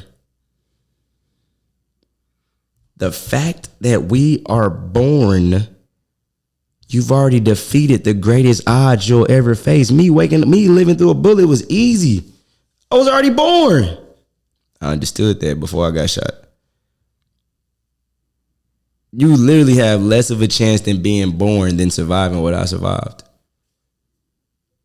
So the fact that we alive is a miracle. You're a miracle, bro. She's a miracle. You're a miracle, sis. You listen to this, you can hear my voice. You are a miracle. You've defeated the greatest odds that you'll ever freaking face. I like what you said about, you brought up the 9 to 5 and how we're meant to love and passion. And we're very similar in that way, is because I asked you about why you love training. And we're very similar on the fact that I know that I can go get a 9 to 5. I can go get a job. And I've thought about it at certain points because it's comfortable, because you have a consistent amount of income. You work a consistent amount of days a week. And so you can budget that. And then everything is very logical and the numbers work out perfect. It's safe. It's comfortable. I love it too much, bro. I love it too much. And so I know that it'd be safe, it's comfortable, but then I imagine myself sitting doing my 9 to 5, whatever it is, and I'm like, bro, I just can't, I just can't do it. I'll say this, first thing first, there's nothing wrong with having a job.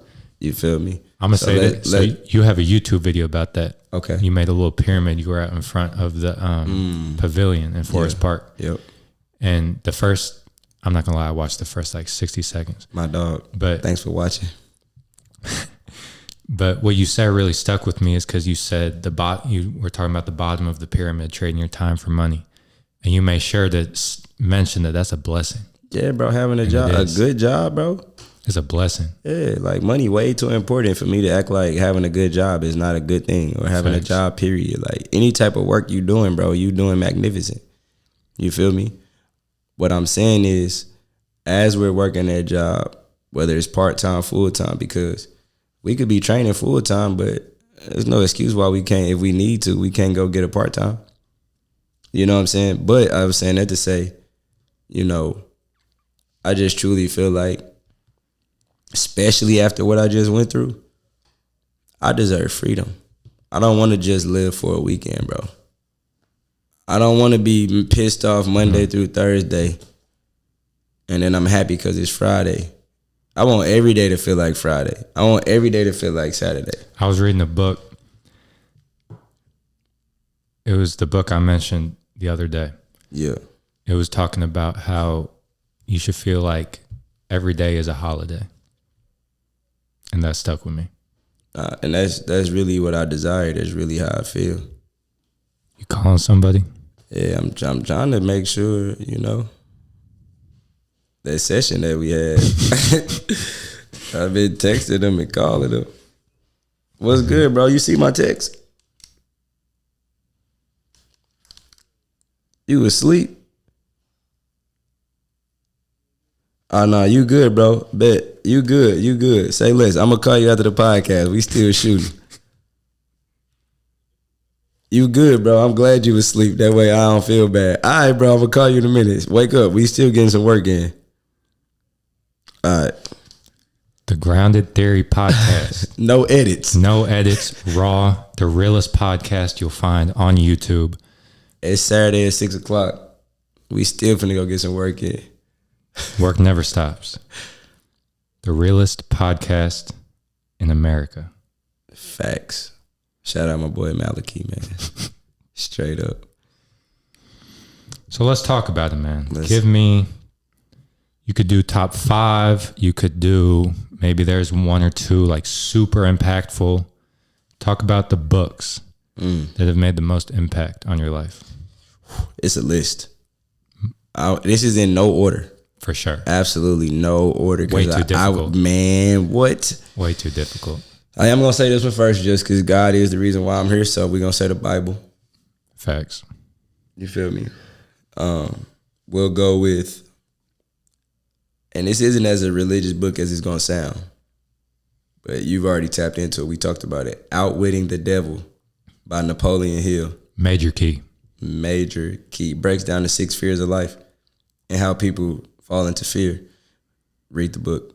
Listen to the audio if you're really deep. And I was about to say. And you're really on it. If reading may not be your thing yet, audiobook is fire. Yeah, 10 out of 10. 10 out of 10. For sure. Becoming Supernatural, Dr. Joe Dispenza. Different. This lady healed herself from cancer and paralysis. She also was the culprit of how it came about, but you got to read the book. The Power of Awareness, Neville Goddard. Heavy. Rich Dad, Poor Dad. You Were Born Rich by Bob Proctor. The Power of Your Subconscious Mind, Dr. Joseph Murphy. Different. Because that one gives you tangible ideas to execute. The way that not only does it tell you what your subconscious mind can do, it also tells you people that have done things, how it affected their love life, how it affected their financial situation, how it affected their living situation, how it affected their health. Bro, this lady, I gotta share this one. This lady had lost the optic nerve in her eye. Once you lose that optic nerve, they call it a dead eye. She would say certain things and would write it down every single day, how she was happy and just really focusing on being able to see out of that eye, truly her imagination. She went back to the doctor. Somehow she was able to see. Similar story to myself when I got shot. I couldn't see nothing out the eye. I can see you, not clearly, but I can see you. You feel me? I could see nothing at first. Her optic nerve was dead. She couldn't see. She went back. The optic nerve was still dead, and she was able to see. And the doctors were like, how can you see with a dead eye? Fast forward like months later, her optic nerve had actually healed itself because of her faith. Supernatural performance. On IG. And YouTube coming soon. So those books though, bro, I'll just leave it there. Those 5 change anybody's life. Just read The 4 Agreements. Can't forget that one. Classic. Man, legendary. Mm-hmm. There's a bar. I said a bar because it's going to hit. And I told it to you, bro. In the chapter of you not taking anything personally, it says, if someone walks up to you and shoots you in the face with a gun, don't take it personally, because this is only a reflection of basically how messed up in the head they are. So you can't take it personally. I can't take it personally. As hard as it is. It's crazy, bro. A lot of what other people say to you or feelings that they have towards you is more so a reflection of what they got going on in their head than it is you personally. Yeah, and I think, we all living from our own perspective. And the last 10 months just, kind of really showed it to me, because initially I was taking everything personally. My feelings were magnified, bro. If you made me feel good, you really made me feel amazing. If you made me feel a little bit of ounce of sadness, you just devastated me. My emotion was just all over the place at the time. You know what I'm saying? And so once I really got back to it and started feeling like myself again, I'm like, bro, you can't take it personally that somebody wasn't comfortable calling you and reaching out. It doesn't mean that they weren't genuinely concerned about your health when you went through what you went through. You know what I'm saying? And so it was almost like a wake-up call to me, because I'm like, all right, that doesn't change how I need to view that person. Doesn't mean that, we're going to start automatically becoming best friends. Nah, you still got to show something in terms of that. But when I see you, it's still love on my end, as opposed to me feeling so strongly about it that I'm willing to cut ties with you. You know what I'm saying? And that's the first time I really talked about that, but that was something that I was really dealing with, bro. Again, because I was in a selfish state. I'm like, man, I woke up in that car by myself. And I realized, bro, nobody truly understands what the hell that feel like. And they don't want to. And I don't want them to. You feel me? And so I'm starting to feel like myself again, though. And better. I feel like myself and better. We continuously growing on a daily basis. We in all ways. That we got big plans. And not even big, we just got plans, bro, because size is relative. $1 million may be a lot to somebody, and it's a little to somebody else. It's all relative. There's a law of relativity. Just like the law of vibration. It's all relative. What's big to this person may be small to this person. You ever heard somebody say, is he tall? And you like, no, but this person is my height, so of course they not tall to you. You feel it? It's all relative, bro. You can only see tall for somebody that's taller than you. But if you 5'5", everybody taller than you, so you're going to describe them as tall. It's all relative. Law of relativity reminds me of just the journey that we're on, that a lot of other people are on. Anyone who has goals that they're looking to accomplish, is the accomplishments and where you're at is all relative. And so like you asked me what I wanted, and I said money. Which, you never said how much. Right. And then that's a good example of like, it's all relative. So money, you're never going to have enough. You get a certain amount, and then that just becomes your baseline. And then eventually you kind of just get desensitized to it. And what you have access to just becomes your new normal. And it just becomes your baseline. And then you look to see what's next. But then also with training, we have certain goals about, you mentioned your own brick and mortar gym with a turf. Right. That's in my plans too. We all trainers, anyone who has goals have these certain things that they want to accomplish. And this has been like the whole defining mindset mentality of this summer for me, is like, you think that you should be somewhere else because you're looking at other people and seeing the moves that they're making. And then you think, oh, well, damn, I need to be doing that. Again. I should be doing this. But then the powerful thing is looking at yourself. And I have to remind myself, well, where I am right now compared to last summer, I would kill to be in the position I'm in now. And so we're all on our own steps. It's all our own process. It's all relative. So I think that's really important. Yeah, I like you're absolutely correct. I would agree 1,000%. And I like to look at it and it's just, our perspective will drive our performance. Bro, again, it goes back to that choice that we always have. We could be grateful for where we are and still want more, or we could be upset about where we are and never realize how far we've come. I could be like, man, it's been almost a year and I ain't 100% healed yet. You could be like, it's been a year. I said I was going to have my own 4-court full gym and be upset about it. Or we could say, man, I've been really grinding. I've been getting better every day. There's some days I could have got better even more. But I have taken 10 steps forward from where I was at. All right, now, how do I take what I've learned and with this progression that I've made, and how do I create a quantum leap where I can have this same type of progression that took me a year, and now I can create that same type of elevation in 3-6 months, as opposed to it taking a year now. And so, but we have to have the right perspective.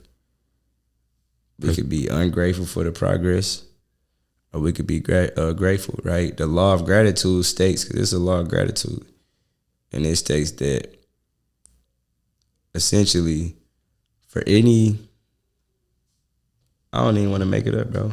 I could spit it out last year, I ain't gonna lie. Must look it up. Hey, I'm going straight. This is in chapter 7 of The Science of Getting Rich. That's another book that was life-changing. By Wallace D. Wattles.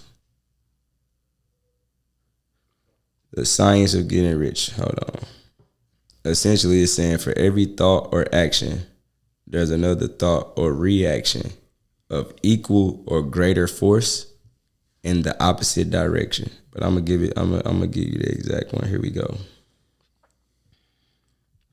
Oh yeah, and I actually want to read this real quick because it's super short. So the whole process of mental adjustment and atonement can be summed up in one word: gratitude. There is a law of gratitude, and it is absolutely necessary that you should observe the law if you are to get the results you seek. The law of gratitude is the natural principle that action and reaction are always equal and in opposite direction. Essentially, if I'm not being grateful for everything, good, bad, indifferent, I'm being ungrateful for it. Because for every action and reaction, there's another one in the opposite direction. So if I'm not being grateful, I have to be being ungrateful. If I'm not being ungrateful, I'm being grateful. Chapter 7, The Science of Getting Rich, Wallace D. Wattles. I almost forgot about The Science of Getting Rich. Just free game. No, it's a left lot. and right. Yeah, for sure, bro. Like that one, that chapter 7, I read that every day for like 6 months straight. We can't just skim through certain things, you know what I'm saying? Like some of them just really stick. And so that's why, my thought process and, over the time as I continue to get back, like you go see in my notebook, bro, writing my goals every day with my opposite hand. And the way that I write them is, I'm so happy and grateful now that whatever, because I want to be grateful now so that the direction that we going is where we want it to go. And so one of those is, as I was in a halo with screws in my head, I'm super happy and grateful now that I am fully restored and completely healed. Now. Not in 2024, not in 2023. I am super happy and grateful now that I'm completely healed and fully restored. And the reason, and then I meditate upon those thoughts. I write it 10 times with my left hand. And I meditate upon it. I visualize myself jumping over hurdles again. I visualize myself catching passes, running routes. I visualize these things. And, you know, I feel like one of my, I won't say my proudest moments, but just, you know, the the transmutation of energy. It's a law. And it is like, for any image that's held in the mind, whether it's feared or revealed, will clothe itself in its outer reality. One more time. Any image, picture, imagination, that's held in the mind, whether we fear it or whether we look forward to it, will clothe itself in outer reality the more we think upon it. That's why I don't think about or speak about anything that I don't truly want. And, you know, and sometimes it's difficult in communicating with the people that surround me, for one, because I haven't always been this way. You feel me?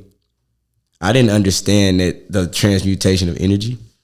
And so if somebody asks me how I'm doing, even if I'm feeling terrible, what am I going to say? Supernatural. This in the hospital, bro. My eye doctor, we still cool to this day. Text message basis. He walking in, how you doing? I'm supernatural, doc. This eye gonna heal without surgery.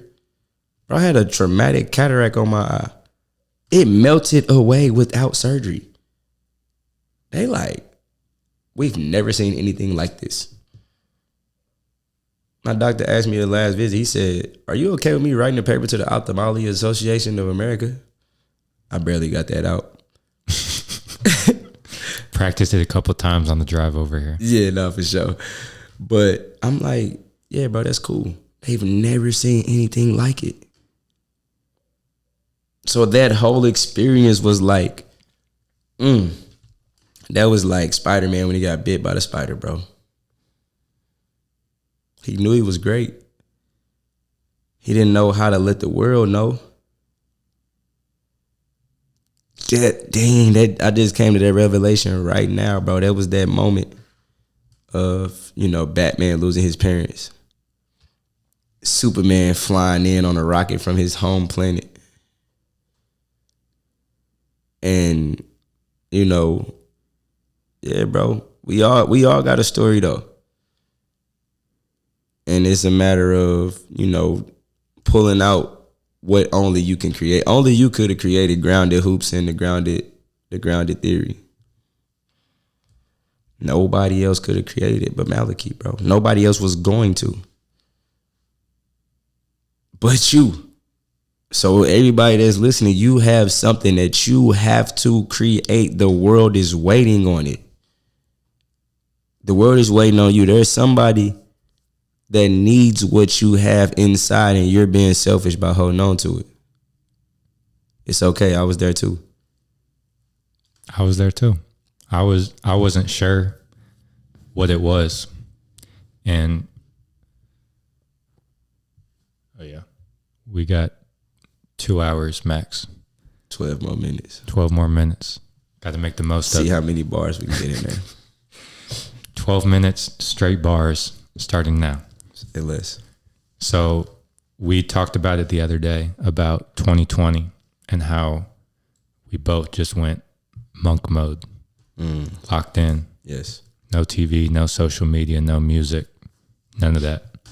And so that's where the seed was planted for Grounded Hoops, was stripping my life away from all of those vices and crutches. Instead of scrolling on TikTok, I was going on walks in the neighborhood. Real life experiences, by the way. Real life experiences. Going and standing and watching a duck in a pond swimming for 3 minutes and then continuing my walk. You know why it's so powerful? Nature's vibration is perfect. That's where the thoughts came to me, was on my walks. Is I just sat back and listened, and then just a thought popped into my head. dope, bro. And if I was coaching, if I was training, if I was like passing on that knowledge, that would be crazy, bro. And it is, bro. I'm just grabbing notes, bro. That's all I'm doing here. Because we got some stuff. So, but 10 minutes. Nature's vibration is perfect. And our spiritual DNA is also perfect. And so again, there's 4 things that dictate our mind, help us elevate. The environment. You were in nature. So you were able to connect to your spiritual perfection and your higher mental faculties. That's why we feel so good when we do go out in nature. And we're like, dang, I need to go out in nature more. But what happens? We go back to our comfort zone. Couch, TV, whatever vices it is. Everybody got a little something they do. It could be whatever hobby you got. But at the end of the day, we have to get in nature 20, 30 minutes a day. Get barefoot in some grass. Yeah. Like that's how literally. I started every morning like that, bro, from 2020 to 2021.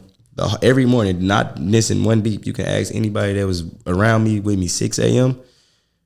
Wake up, walk right out the door, barefoot, meditation. That was my meditation one. My first meditation is always a gratitude meditation.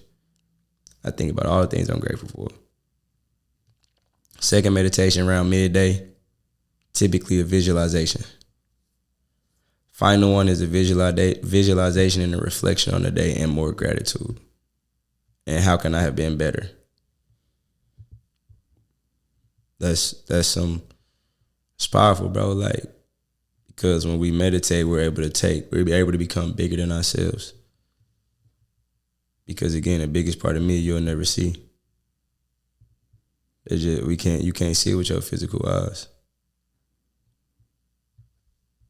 And that's just how I feel about it. It's beautiful. Straight up. Talk to me. What other questions we got? Let me see if I got any rapid fire type questions. We talked about books. Let me get, maybe it's top 5, top 3. Give me a handful of productivity habits you talked about that you have in your life. You talked about meditation. Do we make the bed? Do we cold shower? Do we anything? Got you. What's in your daily practice? Yeah, so making the bed, definitely one of them. You know, scheduling, calendar books, organization type of things. Like knowing, okay, I got this tomorrow, this tomorrow, this tomorrow, this tomorrow. I just said this earlier, like I made a goal. I really want my schedule complete like 60 to 90 days out. Like that's my real goal. Like going into 2024, bro, I want to be able to have the next 2 to 3 months. Like, okay, I know all the major things I'm doing that far out. That's my biggest goal in terms of productivity. You feel me?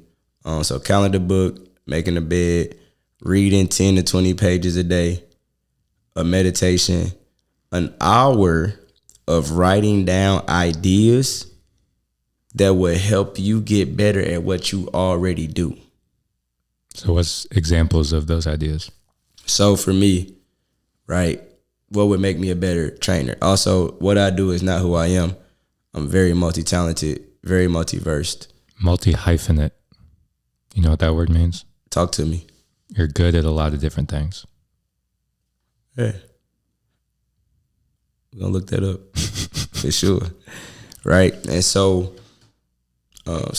making a bed, writing down the goals. So, okay, for example, me becoming a better trainer, actually going ahead and reading and studying some of the scientific understanding, right? As opposed to just going off my experience and my communication with my athletes based on how they feel, right? So studying great trainers. I forgot Tim. I forgot his name. Tim, whatever. Grover. Yeah, Grover. I was gonna say Grove. Tim Grover, MJ, Kobe trainer. Going and study those guys. Studying some guys that's now at the top of the game.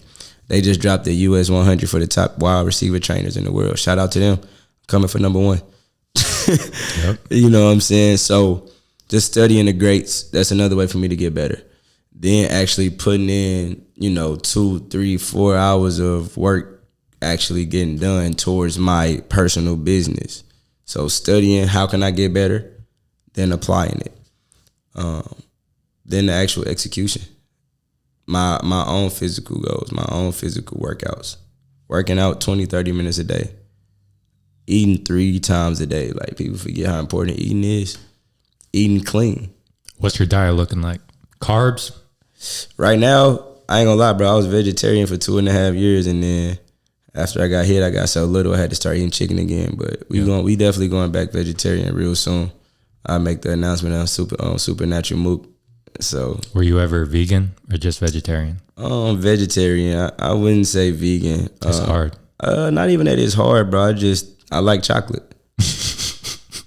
Like, I like real chocolate, and honestly, bro, I'm not even like, it's not a religion. So people like, oh, you went back eating meat? Yeah, I needed to. My body I was frail. It was 150 coming out yeah, I had to. Don't worry, you feel me? But, again, what inspired me to go vegetarian was understand that emotions are energy in motion. And these animals do have feelings. They do have energy. Energy never dies. And so if the emotions that these cows or these animals are feeling before they go to the slaughterhouse is fear, depression, anxiety, of course, the fear, depression, anxiety rate is high because we're consuming this flesh and the energy never dies. And it's just emotions are energy in motion. And, bro, I just tried it. I was like, all right, I'm going to eat only fish for a week. Lost 10 pounds, started feeling lighter. I said, well, I might as well cut fish out too. The next week, lost another 5. I wasn't even working out like that, but was trim and cut up like that. And I was in a freer space. I had more energy. I was bouncing around. I was doing a lot more things. I'm like, yo, I'm going to stick to it. And so, really just, it simply comes down to challenging yourself every day. And then I cut out music, and I was only watching Powerful Information, Bob Proctor, Dr. Joe Dispenza, 19 Keys, valuable information. Earl Nightingale, right? Jim Rohn, however you want to pronounce his name, like just some of the GOATs of personal development. We have to take upon ourselves to push ourselves to another level. It's easy to just go day by day. But as you know, in Outwitting the Devil, it talks about how drifting is one of the worst things that we could do. Because our spirit is always searching for greater expression. It's always searching for a way to express itself in a better, higher, more vibrational tone. That's just who we are. Why? Because our spiritual DNA is perfect. So once it masters one thing, it's definitely looking for the next one. Every thought fosters another thought. Every loving experience fosters another loving experience. We just have to consciously be aware. I'm not saying I'm perfect, but my brain worked at a high level. I use all 11 million kilowatt hours per pound to create things that I desire. And that's why we standing here today. 1 minute and 40 seconds left. Give us any message you want to leave the people with, any last words, and then where they can find you, Instagram, YouTube, all that. Absolutely, man. I mean, if I'm being honest with you, I would just say get close to yourself and get close to God as, the one universal energy, and build a real relation with him. Understand that you are completely unlimited. Anything you truly believe, it becomes. You become what you think about. The average individual doesn't really think, bro. Doesn't mean they're not smart, but we've just become accustomed to just going throughout our day. So you are the most powerful being on the planet. You're God's highest form of creation. There is nothing that can stop you. You are literally greatness. There's nothing that you will face that was harder than you being born, walking and listening, talking into this right now. And you can be healed. If I can survive getting shot in my face, you would never know when you see me. You can do anything you put your mind to, and I truly believe that with all of my heart. Much love, light, peace, blessings. Y'all be great. Peace. There's a lot of love and a lot of gratitude in this room right now. I appreciate you taking the time. I appreciate you telling your story. I appreciate the knowledge. I appreciate the bars. I appreciate you. Yes, sir. Appreciate you too, King. Episode number 2 in the books.